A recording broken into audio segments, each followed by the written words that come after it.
Bienvenido al podcast del Taber Cojutepeque. Escuchemos las adversidades de la familia con el pastor Michael Velázquez. La cita bíblica la encontramos en 2 de Samuel capítulo 24, versículos del 10 al 14. Estos libros de Samuel, prácticamente es un solo libro, pero cuando ya se trasladó a la Biblia, yo siempre escuché que el libro de Malaquías era el último del Antiguo Testamento, cosa que no es cierto, porque es en la Biblia cristiana, católica y evangélica, que los profetas están antes de Mateo. Pero cuando usted tiene un ejemplar de la Biblia judía, hebrea, no es así. Ellos dividen primero el Pentateuco, los primeros 5 libros, después los profetas y después los otros escritos, o sea, los que no son profetas, es decir, ahí está hasta el mismo libro de Daniel y otros libros como el mismo libro de Proverbios y Sapienciales. Allí en los otros escritos los ponen, y para ellos el final de la Biblia de ellos es los otros escritos, no son los profetas. Para el pueblo judío, los profetas son los que recuerdan la ley de Dios. Y cuando el pueblo olvida la ley, los profetas la recuerdan.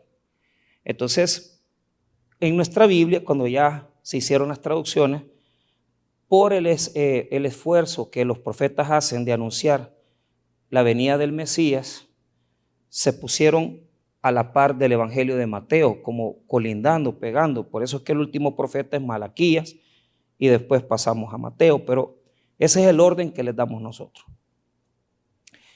Ahora, estos libros de Samuel es un solo libro que después se separó, pero hay un judío, un arqueólogo que habló mucho de estas cosas, se llama Israel Finkelstein, y él dice que mucho de lo que está en el libro de Samuel, y yo pienso que sí es así, tiene que ver con política por la cuestión de la monarquía. Lo que pasa es que nosotros, por nuestra inocencia, leemos la Biblia con aquello que Dios, pero realmente si usted lee el primer libro de Samuel y segundo libro de Samuel, hay más incidencias políticas que otra cosa, porque lo que trata de hacer el primero y segundo libro es presentarnos la condición de cómo David asciende al trono, cómo Dios lo pone en ese lugar. Entonces este capítulo corresponde en este libro a lo que podría ser los primeros años del ascenso del rey David a la monarquía. Algunos piensan que este texto en el capítulo 21 podría estar establecido en una cronología en los primeros 5 años del ascenso del rey David, porque no tiene sentido. Y eso es otra cosa, que a veces nosotros leemos los capítulos y pensamos que todo es cronológico, y no es así. Hay capítulos que pertenecen a tiempos más primitivos, otros son posteriores, es decir, no podemos poner todo en una cronología ordenada. Pero si estos libros, si este capítulo fuese de los primeros 5 años del ascenso, tiene sentido, porque dice que los primeros, no lo ubica, pero dice que en esos años sucedió una sequía. Entonces, por la sequía que sucedió, David consultó por qué se estaba desarrollando esta sequía. Entonces, la porción de versículos de la perícopa tiene 2 partes. La primera parte nos da la descripción de cómo se descubre que hay que hacer justicia. Eso lo tenemos del verso 1 hasta el verso número 6. Luego, del verso 7 hasta el verso 14, aparece un personaje llamado Rispa.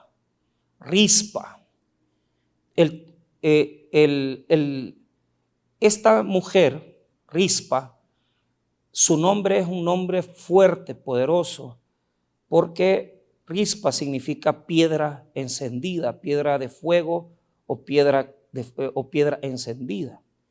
Rispa aparece ahí en la mitad del relato y uno dice, ¿y esta mujer quién es? Y uno se da cuenta que fue concubina de Saúl, es decir, el primer rey de Israel. Y sucede que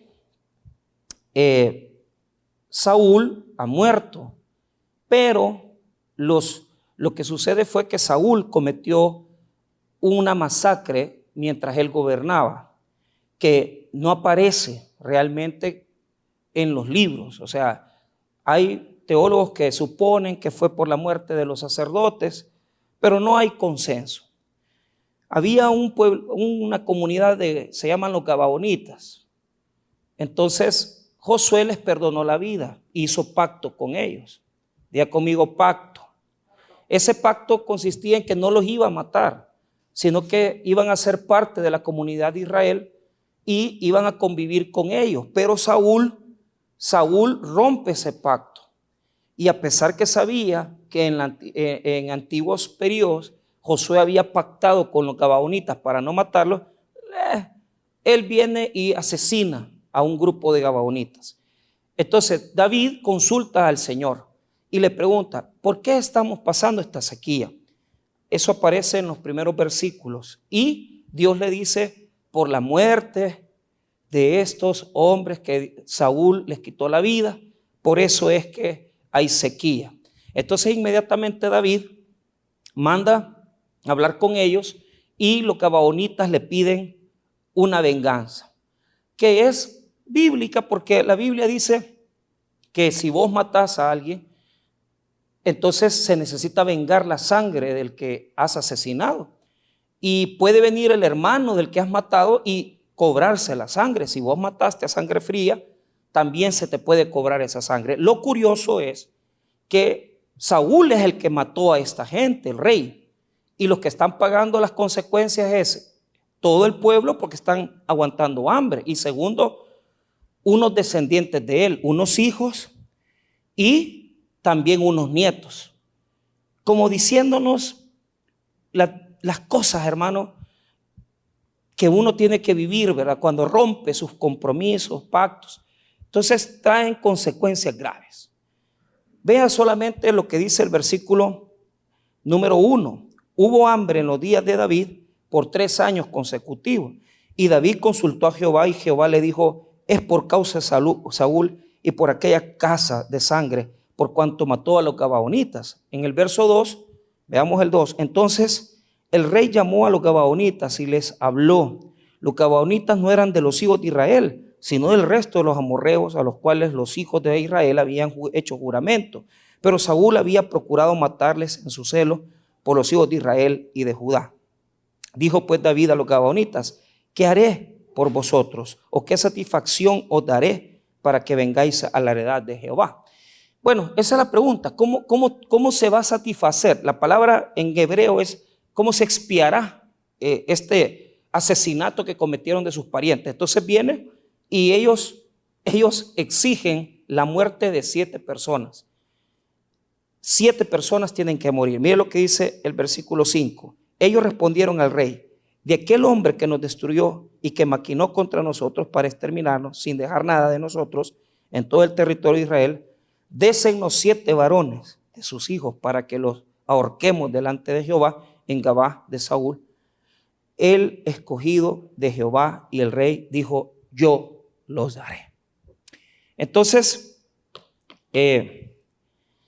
se tienen que matar a 7 personas. 7 han pedido ellos. Y es deber de David escoger los descendientes de Saúl que van a pasar. Aquí dice que los van a ahorcar, pero en el texto hebreo no es, porque el ahorcamiento no existía en este tiempo. Lo que hacían es que los mataban y los ponían en grandes, no eran cruces, sino que prácticamente los establecían los exponían públicamente amarrados a árboles para que los comieran los animales. Esa era la forma que los mataban. Y el objeto era que los comieran los animales. Una vez ya muertos, que se los comieran los animales. Pero primero se les mataba, ¿va? Todavía la crucifixión no existía. La crucifixión fue inventada por los persas. Pero bueno, esto se lo digo solo para que sepa. Entonces lo que hicieron fue que los mataron. Verso 9. Y los entregó en manos de los gabaonitas y ellos los ahorcaron en el monte delante de Jehová. Y así murieron. Y así murieron juntos aquellos 7, los cuales fueron muertos en los primeros días de la siega, al comenzar la siega de la cebada. Entonces aparece esta muchacha, verso 10, entonces Rispa, hija de Ajá. Entonces, ¿quién era esta muchacha? Ella era una mujer, una concubina, no fue esposa de Saúl, fue una concubina. Y con ella Saúl tuvo sus hijos, tuvo un par de hijos con ella. Entonces la Biblia dice que David escogió a 2 de los de Rispa. Entonces es bien curioso porque ella tenía a sus hijos, pero David dijo: a estos se los vamos a entregar a los gabaonitas. Bueno, ella es una mujer un poco sufrida porque ya un hombre la había pedido para casarse, pero el problema es que como había sido mujer de Saúl, en términos políticos, si un hombre desea la concubina del rey, es una amenaza política. Por lo tanto, el general del ejército de Saúl, llamado Abner, deseó tenerla a ella, pero no se lo permitió un hijo de Saúl.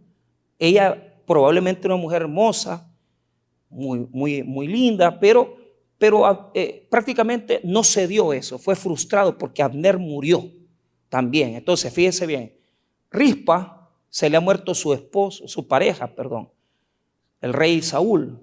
Ha muerto su pretendiente que quería quedarse con ella, Abner, y sus hijos. Rispa no habla nada. Rispa no dice nada en la Biblia, prácticamente no hay una palabra registrada de ella, pero lo que la Biblia habla es de su fuego, de su coraje, de su valentía, una mujer valiente. ¿Por qué? Acabo de hablar con unos amigos que estaban queriendo entrar a ver a unas personas que están presos en las Bartolinas, y desde la semana pasada estamos contactando amigos que nos dejen entrar a darles comida, algunas cosas, y hablar con ellos y a orar. Y me acaban de hablar y me dicen: mira, fíjate que ya entramos, ahora están ellos, me dice. También está, ¿cómo se llama? Una señora que acaban de meterle en un problema por haber sido una directora de una fundación, y está también una pastora también ahí. Entonces mi amigo dice: fíjate que oramos por todos, pero como es político el caso, entonces no los dejaron entrar, y hablamos con varias gente y no dejaban. La semana pasada luchamos y no pudieron, si no fue por una persona que les permitió solo medio como ir a orar así rapidito, pero no pudieron ni quedarse ni tan siquiera 4 minutos. Cuando la política está metida con la religión, suelen pasar injusticias. Y lo que sucede es que aquí está el rey y está Dios. Dios ha dicho que son estos la muerte que ocasionó Saúl tiene que ser enjuiciada, y para poder quitar la ira de Dios hay que matar a los descendientes de Saúl. Entonces viene Rispa, y Rispa, que es una piedra encendida, es valiente. Verso 10. Entonces Rispa, hija de Ajá, tomó una tela de cilicio y la tendió para sí sobre el peñasco, desde el principio de la siega hasta el que llovió sobre ellos agua del cielo, y no dejó que ninguna ave del cielo se posase sobre ellos de día, ni fieras del campo sobre la noche. Entonces, para el Día de la Madre está bonito la reflexión, ¿va? Porque los cadáveres de los hijos, y ella no permitió que las aves de rapiña se comieran a sus hijos. ¿Qué ejemplo de madre, ¿va? Y podríamos confundirnos porque el sermón está bonito, porque las mamás tienen que andar protegiendo de buitres a los hijos, pero vivos, va. Estos están muertos ya. Pero realmente no es un sermón del Día de la Madre, es algo que va más allá, porque el texto es una crítica real y es una crítica real a las situaciones que pueden suceder bajo el gobierno de un hombre, porque este David no era ningún calmadito. Ya le había quitado la mujer a Urías.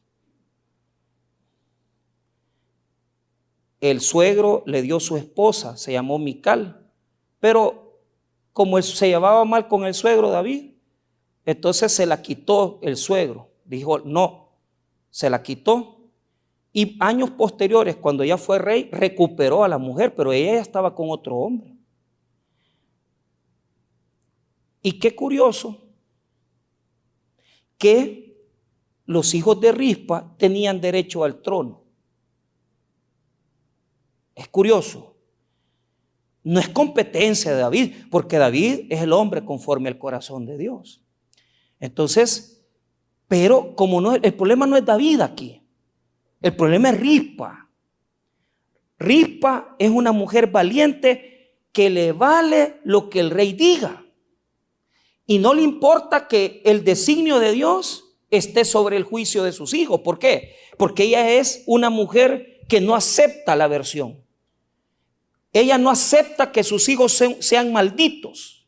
Ella no acepta que el rey y que el gobierno esté en contra, porque tendría que haberse apartado y no permitírsele acercarse. Esta mujer tomó el cilicio, y los mejores exegetas del texto dicen que lo más seguro es que, como está construido el verso 10, lo que sucede es que utilizó un peñasco y puso ahí un lugar donde esconderse ella para estar siempre cuidando los cadáveres de sus hijos. Pero además de eso, habían 5 cuerpos de hijos que no eran de ella, sino que eran de otra mujer, eran de Mical.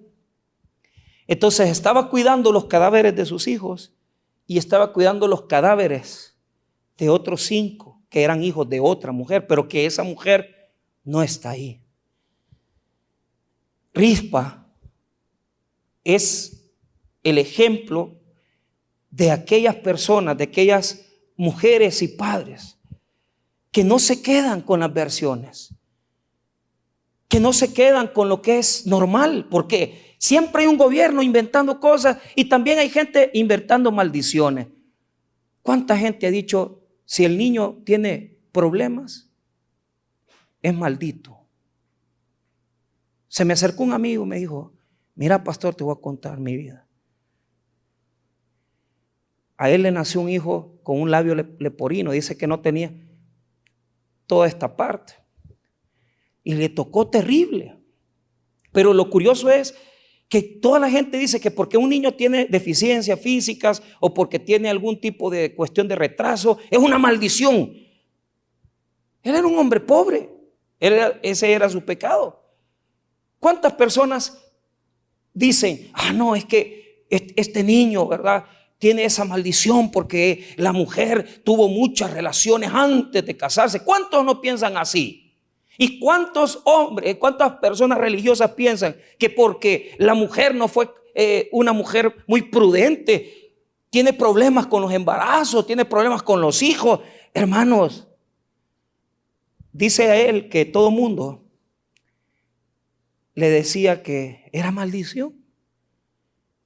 Se vino a San Salvador, dice que vino a trabajar 1 año en unas construcciones, comía basura, y que Dios fue poniendo el camino correcto. Después de 1 año de estar cuidando construcciones, encontró un ingeniero que le dijo, mira, yo veo que vos no trabajas muy rápido, pero sos muy honrado, no te robas las cosas.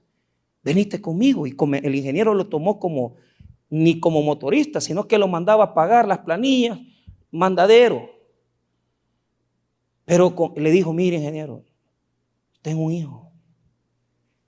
Le pido permiso, porque en 1 año no había podido.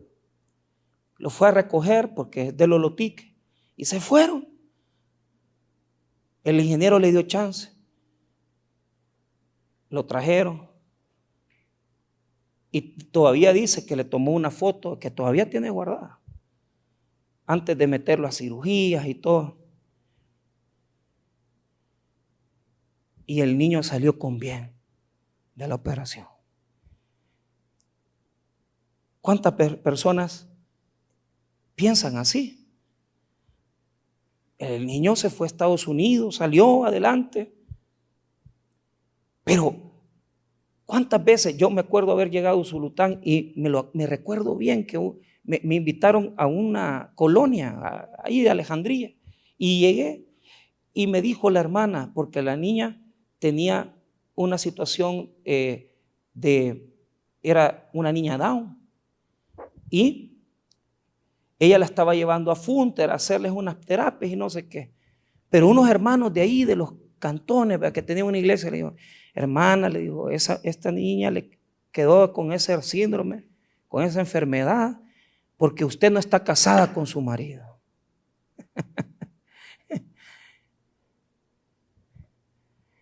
Hagámosle 3 vigilias. Y la pobre señora haciéndole vigilias a la niña para quitarle el síndrome Down a la niña. Y la niña se mordía. Cuando yo la veía, se mordía la mano y se era peligroso, porque si no se trata ese problema y no se le da un tratamiento, las hermanos de la iglesita le habían dicho que no la tenía que llevar al hospital, que no la tenía que llevar a terapia, que no la llevar. Mire, hermana, le digo, todo lo que le dijeron eso sinvergüenza es mentira, le digo. Esa niña no se va a recuperar.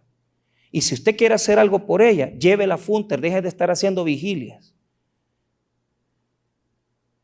Se puso a llorar. Pero la mujer perseveró. No se quedó con la maldición, sino que comenzó a vivir con la cipota y comenzó a ayudarle. Y la niña está ahí viviendo todavía, bien cuidada, y ella también está muy bien. Pero ¿cuánta gente usan a Dios para inventar maldiciones?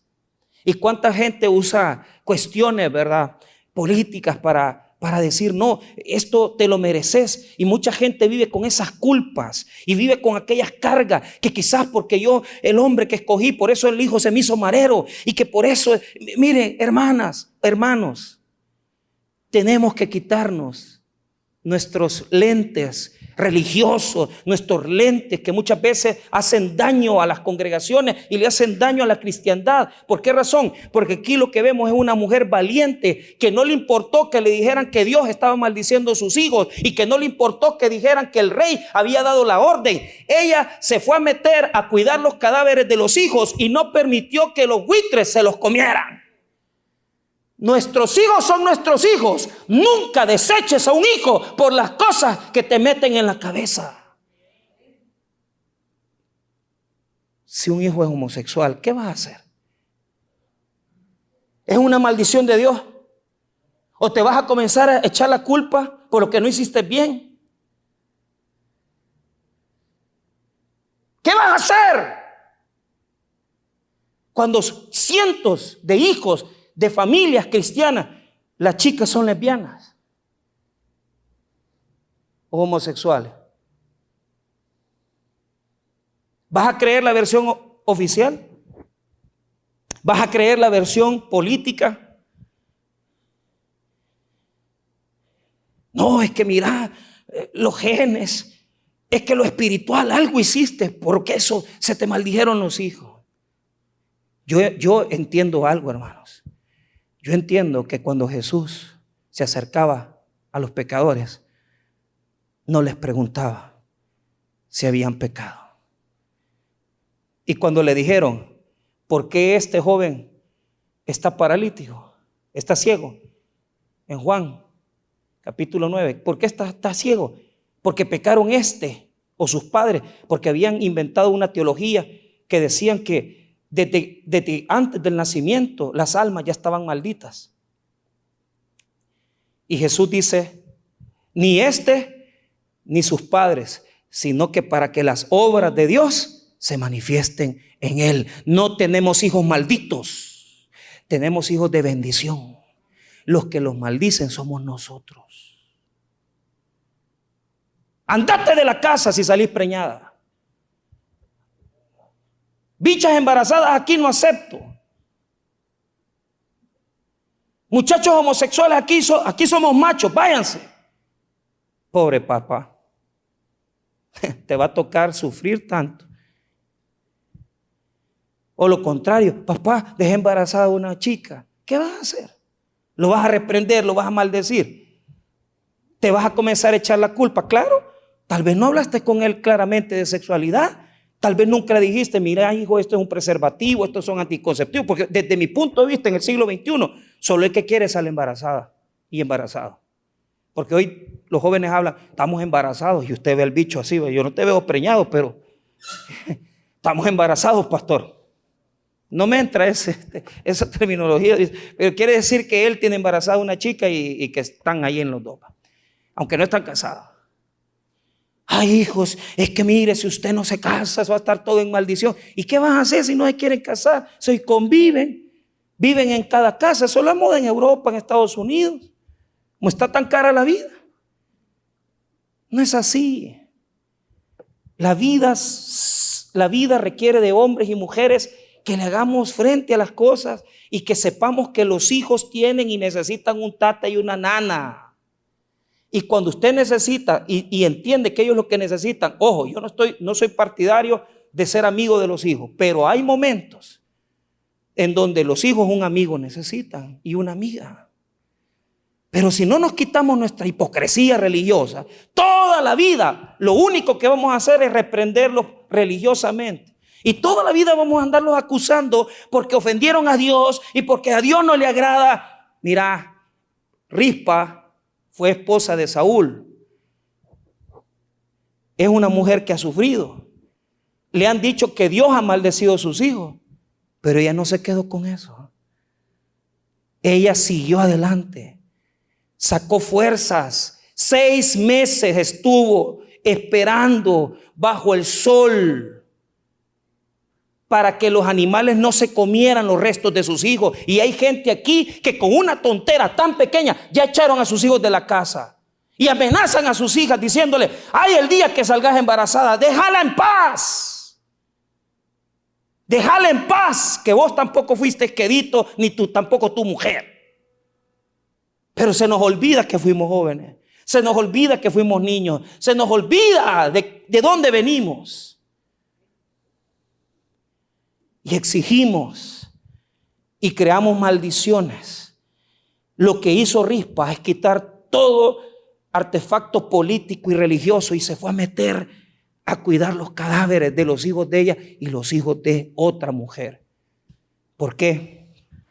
Porque Rispa, él es ejemplo de una persona sufriente, como los padres. Los padres sufrimos.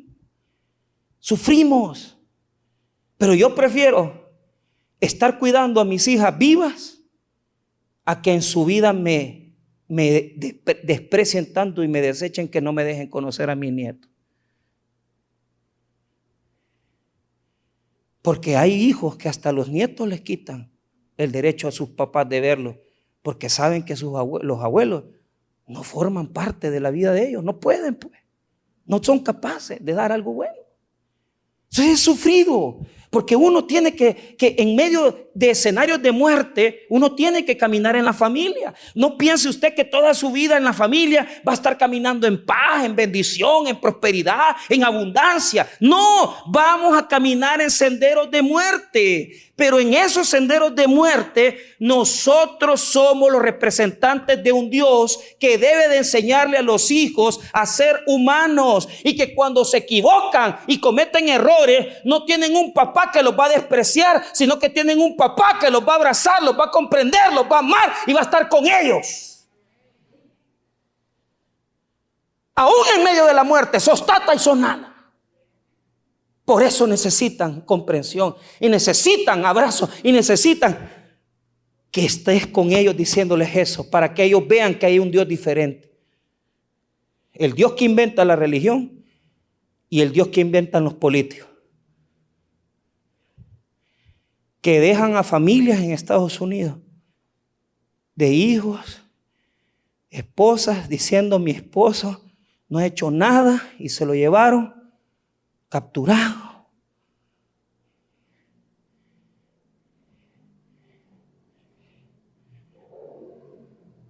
familias completas que están esperando que sus hijos salgan, que tal vez no hicieron nada, pero que el sistema los corrompe, los señala. No, es que este fue y aquí va.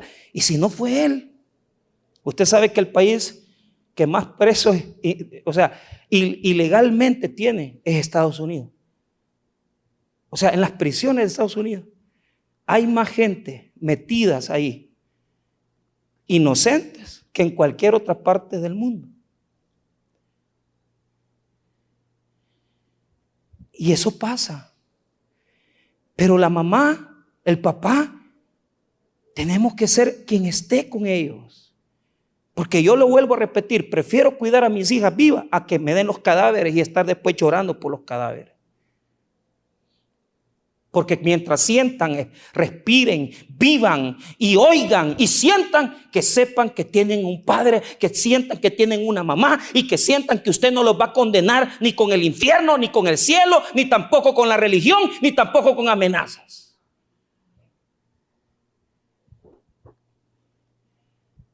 Hermana Patti nos dice, mira, Cintia, si las niñas no quieren servir en la iglesia, no las obligues. No, que vengan, que a la iglesia.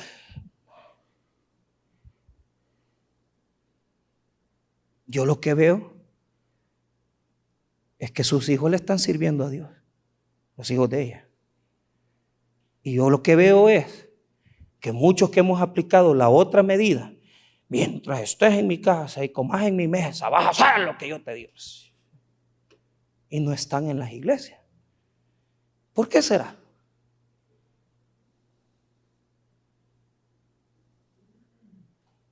¿Será que somos como esa madre Mical que no, ahí lo tienen preso? Está bien fregada mi hija, pero hay que ver a ella. Mical no llegó, Rispa los cuidó. Y no le dio pena. Y por eso lo que Rispa hizo se llama la voz silenciosa de Rispa. ¿Por qué? Porque Rispa nunca habló en la Biblia. Pero ella habló con sus actos, habló con sus gestos, habló con sus actitudes, habló con su conducta. No fue necesario que viniera con pancartas ante el gobierno. David, protesto por mis hijos. Mire que, o peor aún, ¿verdad? A exigir derechos, a decir la religión X o Y o la iglesia fulana. No, en silencio. ¿Qué fue a hacer? Fue a cuidar los cadáveres de sus hijos para que no se los comieran los buitres, las aves de rapiña. Porque las aves de rapiña siempre se comen a los hijos. Malos amigos, malas amistades, relaciones. Uno sabe cuando los hijos van mal, uno sabe cuando los hijos están, pero aún así, uno lucha, uno no deja de pelear por sus hijos, sigue peleando por ellos, sigue luchando para que tengan un destino distinto. ¿Y qué sucedió? Mire qué delicado. Vea lo que pasó. Vuelvo a repetir el versículo 10. Entonces Rispa, hija de Ajá, tomó una tela de cilicio y la tendió para sí sobre el peñasco. Desde el principio de la siega hasta que llovió sobre ellos agua del cielo, y no dejó que ninguna ave del cielo se posase sobre ellos de día, ni fieras del campo de noche. 11. Y fue dicho a David lo que hacía Rispa, hija de Ajá, concubina de Saúl. Le contaron, mira, allá te está bajando la popularidad, porque allá hay una mujer que nosotros ya dijimos que este es un caso religioso, pero ella no se quiere apartar de los hijos que murieron. Y David dijo, si no hago algo, porque está hablando Rispa no habla con su voz, no dice nada con su voz, son sus acciones de legitimación, sus acciones de estar con sus hijos, los que han llegado a oídos de David. Entonces David dice, no, hagamos algo, porque si no, esta mujer no se va a quitar de aquí. Mire el verso número 12. Entonces David fue y tomó los huesos de Saúl y los huesos de Jonatán su hijo, de los hombres de Jabes de Galaad, que los habían hurtado de la plaza de Bet-san, donde los habían colgado los filisteos, cuando los filisteos mataron a Saúl en Gilboa. E hizo llevar de allí los huesos de Saúl y los huesos de Jonatán su hijo, y recogieron también los huesos de los ahorcados. Mire lo que hizo la ripa. El culpable había sido Saúl, porque así somos. O sea, ¿cuántos matrimonios aquí están pagando culpas que no son de ustedes? Y la mujer dice, Rispa hubiera podido decir, si Saúl, por culpa de Saúl estamos mal, por culpa de Saúl mis hijos murieron. Una persona puede llenarse de culpas graves, decir, es que quizás yo cometí un error, no me debía haber casado otra vez, o no debí tomar otra pareja, me debía haber quedado solo con una y ya. Y uno se echa culpas, uno se echa responsabilidades, y cuando habla con los hijos les dice así, porque uno sabe que hasta ciertas situaciones uno se echa la culpa de cosas que tal vez ni responsabilidad de uno son. Pero la vida es así. A veces decimos, es bien fácil echarle la culpa a alguien y decir, es que yo estoy fregada porque yo me metí con un hombre casado, es que estoy bien fregada por esa. Pero veamos a Dios, hombre, veamos a Dios. ¿Será Dios eso? Entonces, uno se da cuenta de algo. Si uno va por ese camino de andarse levantando cosas y maldiciones y situaciones, uno no llega a nada, porque ella le hubiera podido decir, mis hijos quedaron fregados porque Saúl tuvo la culpa y los pudo haber dejado abandonados como Mical. Pero ella no se puso esas gafas, sino que superó. Y un hermano me contaba la semana pasada y me encantó su testimonio. Me decía, fíjese que él se fue de la casa por la misma situación de crisis que vivía y abandonó sus hijas. Tenía 2 hijas, 20 años. Yo, hermano, considero que un hombre que se vaya de la casa y deje a sus hijos tirados 20 años, pero dice que él vivía con una carga porque no podía nunca estar en paz.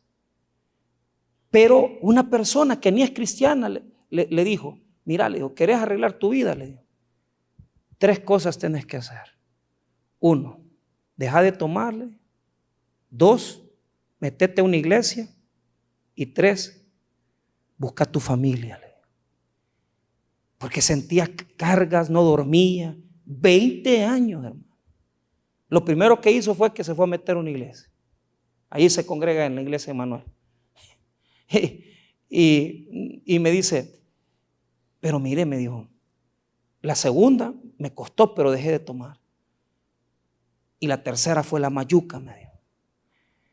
Porque yo tenía miedo que cuando yo llegara a la casa, así pasaba, mire, un día llegué, me dijo, dice que llegó un fin de semana.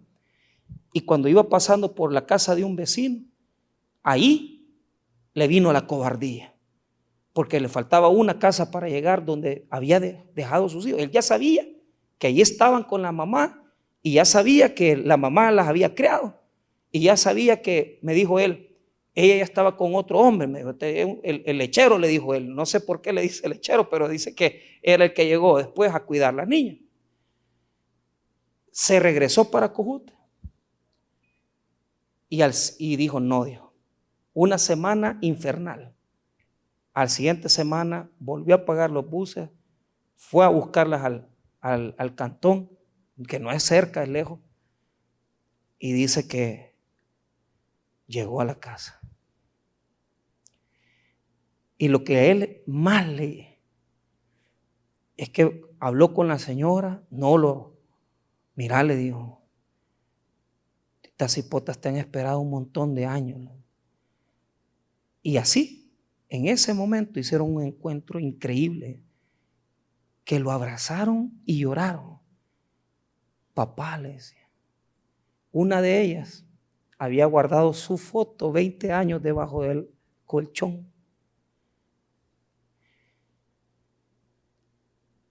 Increíble. Pero yo le pregunto, ¿por cómo lo lograste? Una cosa me dijo. Yo me humillé ante los ojos de Dios, pero me dijo, la mamá nunca le metió cizaña de mí a las dos niñas. Porque hay mujeres, ¿y vos para qué ocupás a ese baboso? ¿Que para qué vas a buscar a ese? Ese hombre no te quiere, ese hombre no te ayuda. La que preparó el camino para que volvieran a verse con su papá fue la mamá, la señora que se dejó con él.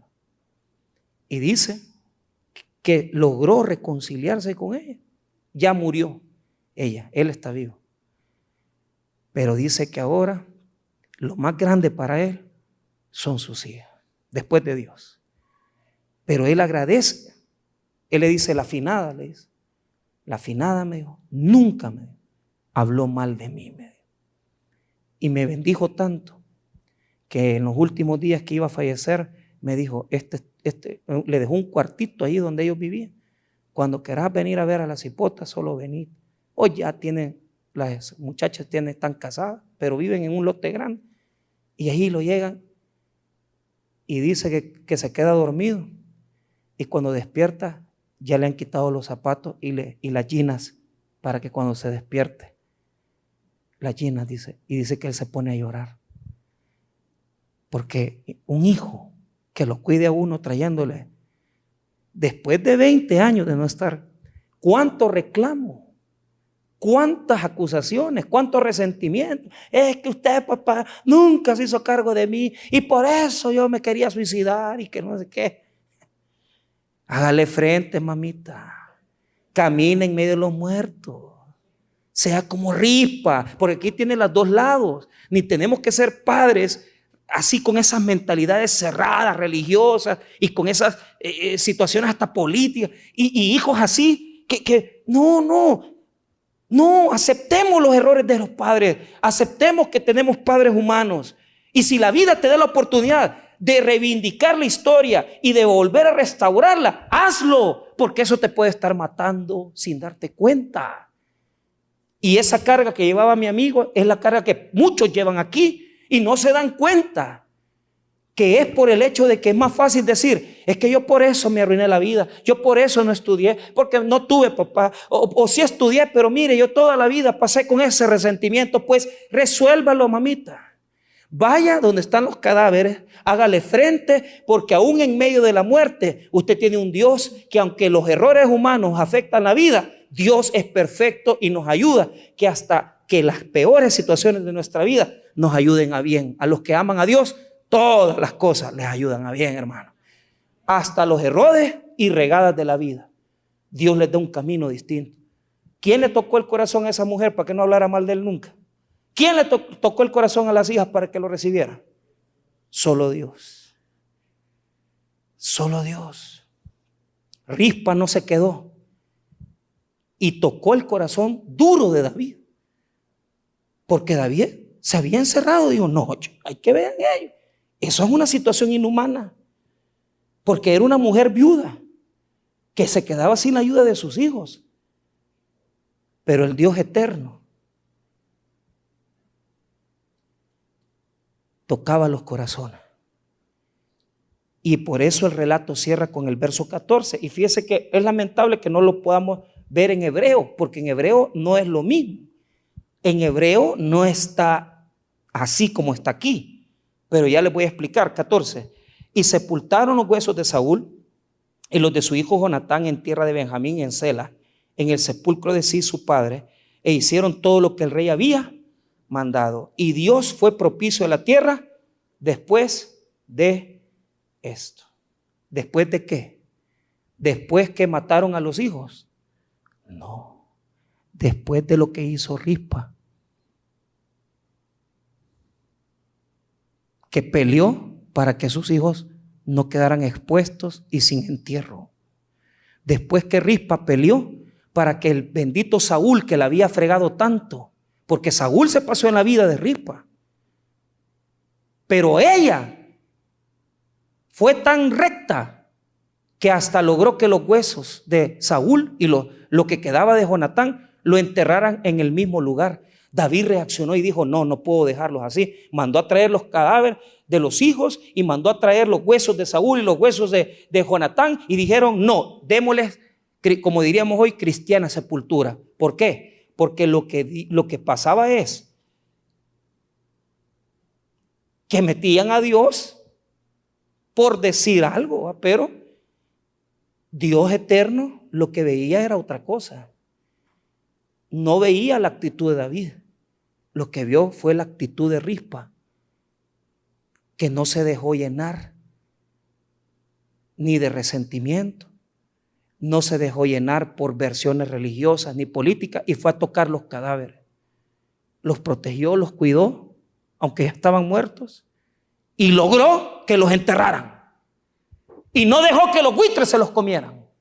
Si tenés hijos vivos, si tenés parejas vivas, no te llenes de rencor, sé cristiano. Porque ser cristiano es ser humano. Porque si David hubiera sido humano, hubiera ido a rescatar los cadáveres él. Pero la única humana fue Rispa, y Dios le agradó la actitud de Rispa. Y en Hebreo nos dice que lo que le agradó a Dios fue la actitud de Rispa, porque no permitió que los cuerpos se quedaran colgados. Porque lo que Dios vio para mandar la lluvia fue la justicia que hizo Rispa, de poder cuidar los cadáveres de sus hijos y los hijos de la otra hermana, de Mical. Dios no tiene en sus ojos religión. Dios no tiene en sus ojos nuestra ceguera, que nos ciega con rencor, con resentimiento, y que nos pone en bandos de buenos y malos. Dios lo que quiere es que arreglemos. Y si se te han metido cosas de maldición en tu cabeza, o se te han metido cosas que tenés maldiciones en tu vida que no te dejan prosperar, y si se te han metido en la cabeza que porque Dios te ha maldecido, Dios dice: yo soy un Dios que está por encima de los políticos, por encima de lo que hable de mí la gente. Yo lo que quiero es decirte que a nosotros los padres nos toca aún estar en medio de los muertos. Porque si es necesario que hagamos algo por rescatar a nuestros hijos, vamos a hacer lo que sea. Y si eso requiere quitarnos los lentes religiosos, los quitamos. Y si eso requiere perdonar a un hijo homosexual, y si eso requiere perdonar a una hija lesbiana, y si eso requiere quitarnos esas religiosidades de maldiciones y cosas que al final Dios quiere quitar. Y si al final lo que Dios quiere es que tú perdones y superes los resentimientos, hazlo, porque si te queda vida, puedes todavía arreglar las cosas. Seamos como Rispa, que no tuvo miedo de la maldición que dijo David, y que tampoco tuvo temor de la orden política. Se fue donde estaban los cadáveres, protegió los cadáveres, 6 meses bajo sol, esperando que las cosas cambiaran. Y si usted está aquí y quiere que las cosas cambien, busque la justicia de Dios. Porque lo que hizo Rispa es buscar la justicia de Dios, no la justicia de los hombres. La justicia de los hombres dijo: condénenlos a la muerte. Pero la justicia de Dios dijo: yo voy a respaldar a esta mujer. Y logró que los cuerpos fueran enterrados. Y logró que David entendiera que la verdadera maldición no era lo de los Gabaonitas, sino que la maldición era no ver a una viuda pobre que no tenía apoyo de nadie, y que él no podía dejar a esa mujer sin apoyo, sin ayuda y sin escucharla. Rispa sin hablar una palabra, fue escuchada por David. Pero lo más lindo es que Rispa fue oída por Dios. Así que no te preocupes si lloras en silencio. No te preocupes si hay cosas que ni puedes decir, si hay cosas que has ocultado por años. Tus acciones van a hablar. Y tus acciones van a hablarle a Dios. Y Dios eterno te va a hacer justicia. Porque Dios es fiel, misericordioso y para siempre estará en su trono haciendo la justicia más grande. La justicia de Dios. La justicia que anhelamos todos. Vamos a orar. Padre, te damos gracias por tu palabra.